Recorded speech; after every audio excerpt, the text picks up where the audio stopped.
দেখো, এই ফ্রি ফায়ারটা সামান্য একটা গেম হলেও এটা যে অনেক মানুষের জীবন পরিবর্তন করে দিয়েছে, আবার অনেক মানুষের জীবন যে ধ্বংস করে দিয়েছে এটা আমাদের সকলেরই জানা। তবে সামান্য এই গেমটা যে গোটা একটা পরিবারকে আবার নতুন করে জীবন দান করবে এটা আসলে সকলের অজানা ছিল। হ্যাঁ বন্ধুরা, আজকের গল্পটি এমনই একটা পরিবারকে নিয়ে যারা এই ফ্রি ফায়ার গেমটাকে একেবারেই সহ্য করতে পারতো না, বরং তাদের সন্তান যখন এই গেমটা খেলতো তারা আরও উল্টো বকাবকি করতো। আর ভাগ্যের কি অপূর্ব লীলা খেলা থাকো, সেই গেমটা আজকে গোটা পরিবারটাকে বাঁচিয়ে রেখেছে। আর এখন তার বাবা মাও উৎসাহ দেয় তাদের সন্তানকে যে ফ্রি ফায়ার খেলো। এজন্যই চলো জেনে আসি আসলে কি এমন ঘটেছিল ওই পরিবারটার সাথে। তো বেশি প্যাক না করে ছোট্ট একটা ইন্ট্রো দিয়ে আজকের ভিডিও শুরু করা যাক।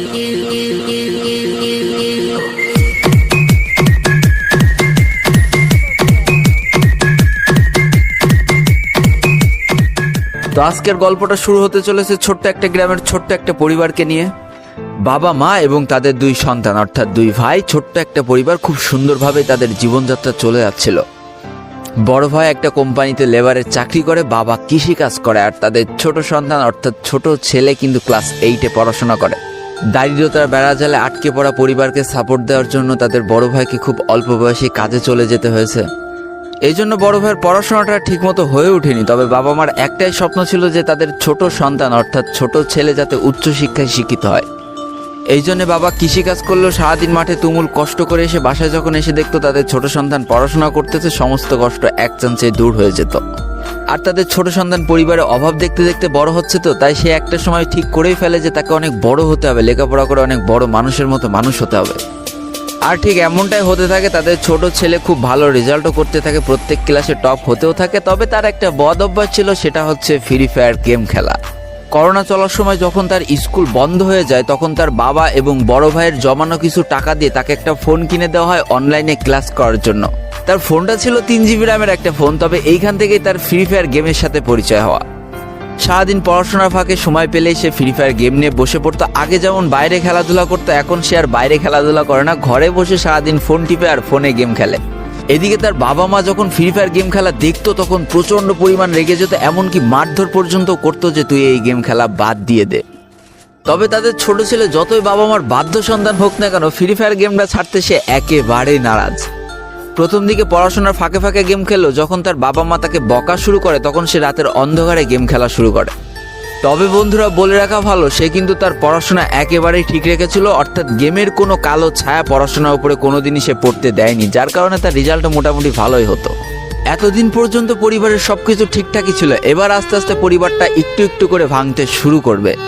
পরিবারের সকলের সম্মতিতে পরিবারের বড় ছেলের সাথে পাশের গ্রামের একটা মেয়ের বিবাহ সম্পন্ন করা হয়। আর যেন বিবাহের কয়েক মাস যেতে না যেতে বড় ভাইয়ের পরিবর্তন লক্ষ্য করতে শুরু করা যায়। এতদিন ছোট ভাইয়ের পড়াশোনা খরচ বড় ভাই আর বাবা মিলে চালিয়ে আসলেও এখন আর বড় ভাই কিন্তু ছোট ভাইয়ের পড়াশোনা খরচ দিতে রাজি হয় না। তবে তাতেও খুব একটা ফারাক পড়ে না, কারণ তাদের বাবা এখনো শক্তভাবে তাদের পরিবারটাকে ধরে রেখেছে, অর্থাৎ বাবা কিন্তু কৃষিকাজ করে তাদের পরিবারটা খুব সুন্দরভাবে চালিয়ে নিচ্ছিল। তবে বলে রাখা ভালো, হাতের 5টা আঙুল যেমন এক হয় না, পরিবারের প্রত্যেকটা সন্তানের মন মানসিকতাও কিন্তু এক হয় না। কিছুদিন পর বড় ভাই পুরোপুরি আলাদা হয়ে যায়, তার বউকে নিয়ে নতুন করে সংসার তৈরি করে। এমনকি একটা পর্যায়ে যে বড় ভাই তার পরিবারকে অস্বীকার করে দেয়, অর্থাৎ একটা টাকাও আর পরিবারে দিত না, সমস্ত টাকা সে নিজের সংসারেই খরচ করত। 4 জনের পরিবারটা ভেঙে যে এখন 3 জনের পরিবার হয়ে গেল, বাবা মা আর তাদের ছোট সন্তান। এখন পুরো পরিবারের দায়িত্বটা বাবার উপরে পড়ায়, দিনরাত 24টা ঘন্টা হাড় ভাঙা খাটুনি করা শুরু করে দেয় তাদের বৃদ্ধ বাবা। এদিকে তাদের ছোট সন্তান সবটা কাছ থেকে দেখে অনেক কষ্ট পেত, তারপরেও তার করার কিছুই ছিল না, তাকে পড়াশোনাটা চালিয়ে যেতেই হবে, কারণ বাবা মার একমাত্র স্বপ্ন তাকে পড়াশোনা করে মানুষের মতো মানুষ হতে হবে। এদিকে বলে রাখা ভালো, পড়াশোনার পাশাপাশি কিন্তু সে ফ্রি ফায়ার গেমটা অনেক ভালো মতো খেলা শিখে গিয়েছিল। তার 3 GB র্যামের ফোন একটু ল্যাগ দিলেও মোটামুটি ভালোই খেলা যেত স্মুথ গ্রাফিক্সে। এমনকি সে আস্তে আস্তে টুর্নামেন্ট খেলাও শুরু করে। আর এখান থেকে যে টাকায় পেতো, 50 টাকা, 100 টাকা, 200 টাকা যা পেতো, সেই টাকাতে তার পরীক্ষার বই খাতা কিনতো, যাতে তার বাবার একটু কম পরিশ্রম করা লাগে, কম খাটনি করা লাগে। হাই রে, পরিবারের বড় ছেলে পরিবার থেকে আলাদা হয়ে গেল, আর ছোট ছেলে চিন্তা করছে বাবার কিভাবে কষ্ট কম করা লাগবে। এরই মাঝে সে একদিন চিন্তা করে, সে তো টুর্নামেন্টে অনেক ভালো পারফরমেন্স করছে, তাহলে তার একটা ইউটিউব চ্যানেল খোলার দরকার। অন্তত টুর্নামেন্টের ওই ম্যাচগুলো ইউটিউবে ছাড়লো, যদি কপালে ভালো কিছু লেখা থাকে। এমনই একদিন তার একটা টুর্নামেন্ট চলছিল, সে বারান্দায় বসে বসে টুর্নামেন্টটা খেলছিল। আর ঠিক সেই সময় তার বাবা হাড় ভাঙা খাটুনি করে মাঠ থেকে কেবলই বাসায় ঢুকছিল।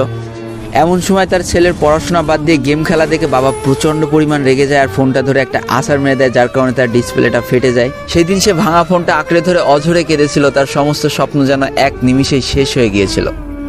তারপরে সে স্কুলে যাওয়ার জন্য যে টাকা পেত সেই টাকাগুলো জমিয়ে জমে একটা সময় তার ফোনের ডিসপ্লেটা ঠিক করে, আর ডিসপ্লে ঠিক করতে 1500 টাকা লেগেছিল আর সময় লেগেছিল প্রায় 4.5 মাস।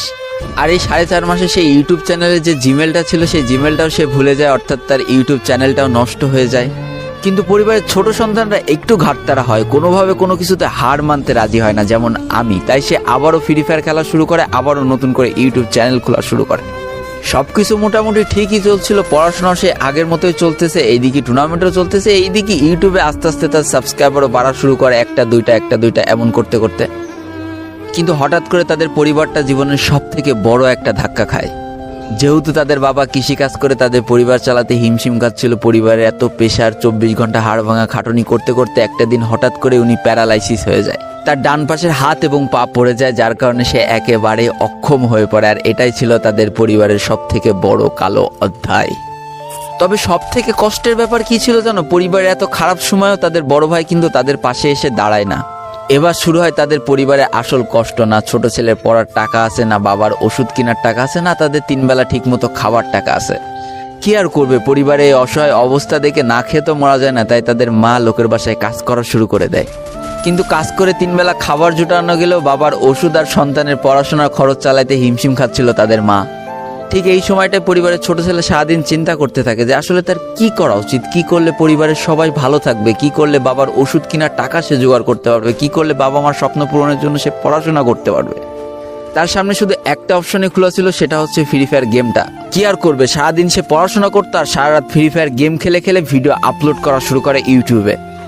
তোমরা শুনলে অবাক হয়ে যাওয়া, 24টা ঘন্টার মধ্যে সে মাত্র 4.5 ঘন্টা ঘুমাতো।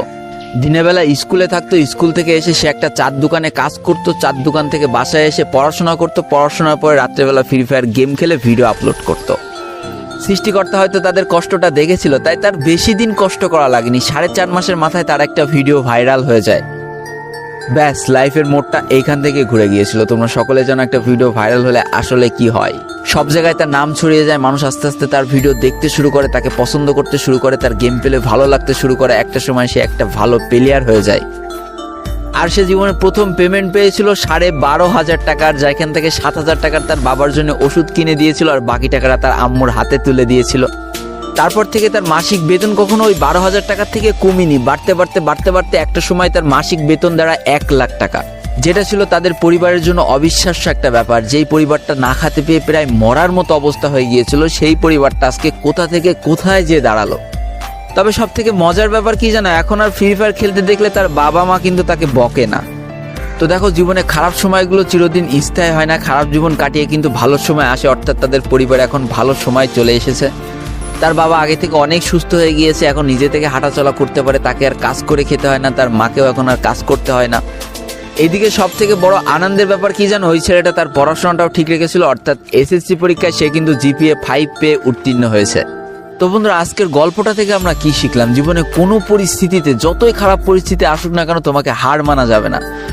প্রথম যেদিন তার বাবা ফোনটা ধরে আছাড় মেরে ফোনটা ভেঙে দিয়েছিল, সেদিনই যদি সে হার মেনে যেত, তারপরের থেকে যদি সে আর কোনোদিনই ইউটিউবে ভিডিও না ছাড়তো, তাহলে সে আজকের এই পর্যন্ত পজিশনে পৌঁছাতে পারতো না। দারিদ্রতা বলো, না খেয়ে স্কুলে যাওয়া বলো, চার দোকানে কাজ করা বলো, বাবা মার অসহায় পরিস্থিতি বলো, কোনো কিছু কিন্তু এই ছেলেটাকে দাবিয়ে রাখতে পারিনি। আর দিন শেষে যেই মানুষটা সর্বোচ্চ কষ্ট করে, সৃষ্টিকর্তা তার পুরস্কার নিজে হাতে করে দেয়, এটাই তার জলজ্যান্ত একটা উদাহরণ। তো আজকের গল্পটা ইন্ডিয়ান একটা ভাই আমাকে পাঠিয়েছে এবং তার নামটাও বলতে নিষেধ করে দিয়েছে, এই জন্য আর বলা হয়ে উঠলো না, সেই ইউটিউবারের নামটাও আর বলা হয়ে উঠলো না। এটাই ছিল জীবনকে পরিবর্তন করিয়ে দেওয়ার মতো একটা ছোট্ট গল্প। এই গল্প থেকে অনেক কিছু শেখার আছে। একটা কথাই বলবো, গেমটাকে নেশা না পেশা হিসেবে নাও, তোমার জীবনে পরিবর্তন হলেও হতে পারে। তো আজকের ভিডিওটা এই পর্যন্তই ছিল। ভিডিওটি ভালো লাগলে অবশ্যই একটা লাইক করে ফেলো, কমেন্ট করো, বন্ধুদের কাছে শেয়ার করে দিও। আর যদি আমার চ্যানেল নতুন হয়ে থাকো, চ্যানেলটিকে সাবস্ক্রাইব করে পাশে থাকা বেল আইকনে ক্লিক করে ফেলো আর আমাদের এই সুখী পরিবারের একজন মেম্বার হয়ে যাও। আজকে আমি বিদায় নিচ্ছি 12 লোল গেমারের পক্ষ থেকে। ততক্ষণ সবাই সুস্থ থেকো, ভালো থেকো, আর তোমাকে আসলে যে মানুষগুলো ভালো আছে তাদেরকেও অনেক ভালো রেখো। Tata, bye bye.